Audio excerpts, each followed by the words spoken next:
থেকে সবাইকে স্বাগতম। আমি রেখা মুখার্জি। আজকে রেসিপি তেল কই। আমি এখানে কই মাছ নিয়েছি 5টা। প্রথম আমি তেল দিয়ে দিচ্ছি।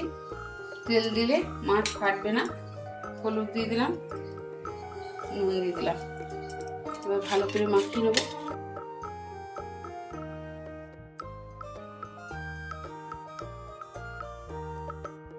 একটা টমেটো নিয়েছি, 4টে কাঁচা লঙ্কা আমি একসঙ্গে পেস্ট করে নেব। সর্ষের তেল ঢেলে দিচ্ছি। তেল গরম হয়ে গেছে, মাছটা ছেড়ে দিচ্ছি।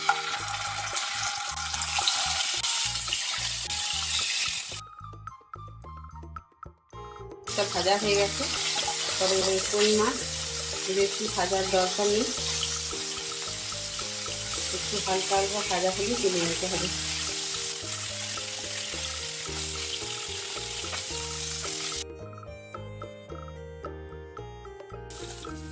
ওই মাছ ভাজার তেলে এখানে ধনে, জিরে, আদা একসঙ্গে আমি পেস্ট করে রেখেছিলাম, 1.5 চামচ দিলাম।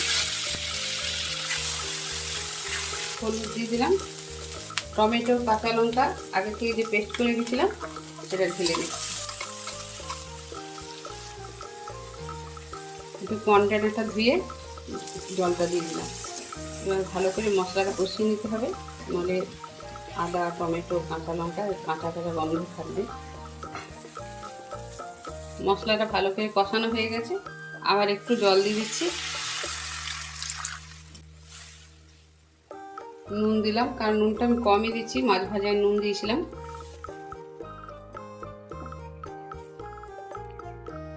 এবার মাছগুলো দিয়ে দিচ্ছি।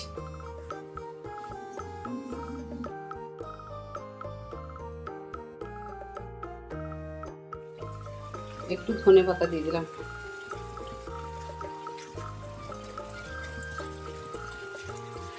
তেল কই আমার একদম রেডি। যদি তেল কইয়ের ভিডিওটা আপনাদের ভালো লাগে মতামত জানাবেন, এটা আমার অনুরোধ। সবাই ভালো থাকুন, সুস্থ থাকুন, সাবধানে থাকুন। ধন্যবাদ। তেল কই গরম ভাতের সাথে জমিয়ে খাওয়া যাবে।